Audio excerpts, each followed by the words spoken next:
morning. Good morning. I think there might be 70% rain today. Oh, that's why my car was wet this morning. I thought it was just the sprinklers. Well, the weatherman says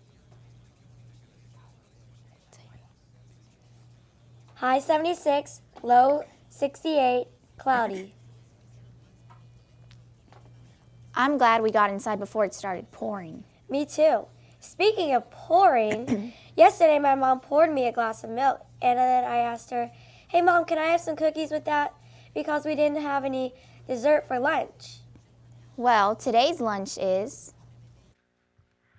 orange chicken with seasoned rice and Texas toast, or cheese beef nachos, tossed salad, steamed broccoli, seasonal fruit, or fruit juice with your choice of milk. It looks like your mom will have to get you another patch of cookies and a gallon of milk. Okay. Now that we're speaking about sweet, what about those comedians? Oh, there are lots of funny comedians out there that do dessert jokes. I don't get it. You know, it's a piece of cake. Oh, do you think we might use one of their jokes for our joke of the day? Maybe. The joke of the day. What do you call a fake noodle? An impasta. Have a great day, Shark. Since comedians are so happy, your birthday is always a happy day. I agree. Happy birthday, Mia. In social studies class, we're learning about the Civil War. Oh, doesn't that remind you of the Texas flag?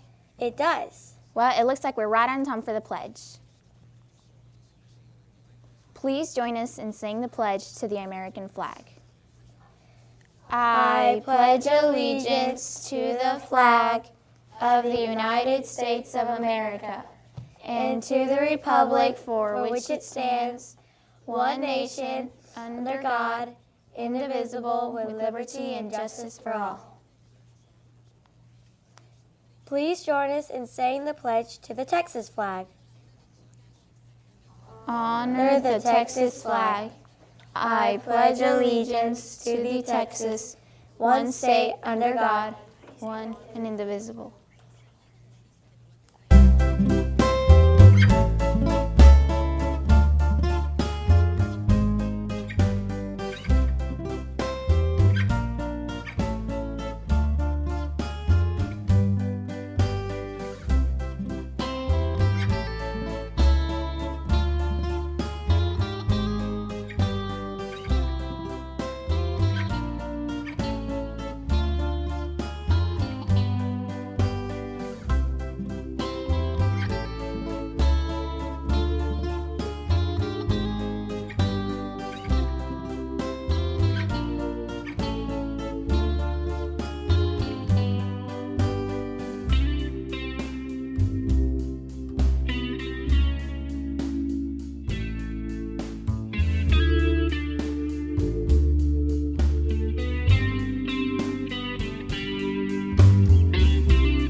Good morning, everyone. It's great to see you today. I wanted to stop by and talk with you about a couple of things. First of all, I've noticed this week that a lot of us have gotten really tired. You know, I know that there's some of our fifth graders who are getting ready to retest, and your brains are full, and you've done everything that you can do, but you know what? We've got a couple more days to really make a difference and make sure that you do amazingly well. But to everybody in the building, I need to remind you what it is to be a Sherrod shark. You know, sometimes we say this every day, but we forget what it means. So when you say be in the right place at the right time with the right attitude, it means something. And so many times this week, I've seen people make mistakes because they're not in the right place. Maybe their teacher asked them to be in their chair and they weren't. Maybe they were supposed to be in the hallway on the right side of the hall with their eyes forward and they weren't. Those are all about being in the right place. And sometimes the right time is what's getting us. If you are one of those people who talks a lot, and I know those people because my son is one, he is a talker, I always say to him, it's okay to be a talker. That is a skill that you're going to use in your life and you'll be successful because of it. But the right time matters. So if you're in class and your teacher is instructing, not the right time to talk. If you are outside at recess and you're having fun, perfect time to talk. But make sure that when you're doing those things, you're doing them at the right time. Also, another thing that happens is you might have a question and you might want to come up in the middle of class and ask your teacher a question. The question might be appropriate, but it might not be the right time for it. So make sure you follow those procedures because they're there for a reason. And the biggest thing that makes the difference in our success is our attitude. So when you think about your attitude, I want you to think about how you represent your family. Because what you do every day is a reflection of the values that you've been taught. So many times, what I see is that we react instead of respond. Let me tell you the difference between those two words, because they sound similar. If I react to something, that means I don't think about what I'm going to do, I just react. For instance, if somebody threw a baseball at me, I would jump out of the way. I would react. I don't think, I wonder if I should move. I just move. That's what a reaction is. A response is when I think about the right thing to do.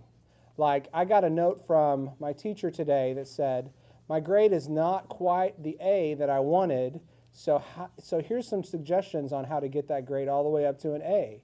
So I think about it, take the necessary steps that I need to improve my grade, and I do that. I respond. So the difference is, if I react, I'm not thinking. If I'm responding, I'm thinking. Every single person in this building has been taught really good values by their parents and by their teachers. You know what's right. You know that we don't get into fights. You know that we don't use bad language. You know that we represent our families very well. What happens is, when you get angry, sometimes you forget to think. You react instead of respond. So I'm going to challenge you today and tomorrow to make sure that you're thinking. Make sure that attitude comes through. Don't make a mistake because you just reacted. If someone bumps into you in the hallway, it's not on purpose. It's an accident most of the time. So make sure that you give them the chance to say, I'm sorry. And if they don't say, I'm sorry, and it was on purpose, then handle that the right way by letting an adult help you. Don't react and make a mistake. I want to tell you a really, really good example of some amazing kids who are in the right place at the right time with the right attitude. On Tuesday night, I had the opportunity to go hear our choir sing at the Levitt Pavilion. If you've never been there, it's an outdoor stage. And there were lots of choirs there. Butler was there, Key was there, Duff was there, Webb was there, lots of other schools. And you know, there were some choirs that were bigger than ours. Some of them had a whole grade level. But I'm going to tell you what, there was not a choir that sang better than ours. I was so proud of them. They were loud, they were confident, they were smiling, and they demonstrated one of the best attitudes and the best performances that I've seen in a long time. I am very proud of you, choir. You sounded amazing, and I can't thank you enough for representing Sherrod the way that you did. You made us proud. You made Miss Shoppy proud. And Miss Shoppy, I want to congratulate you on that work too. It's very special that you've joined us, and I think that this is at the beginning of something really cool that's going to be around for a while. So, as we think about the choir, as we think about those people in your class, as we think about those teachers that really show you the attitude you need to have, I want you to mean it when you say the secret to success today. They're not just words. They're things that guide us. So let's say it together, and this time I want you to mean it. Are you ready? Be in the right place, at the right time, with the right attitude. Have a great day.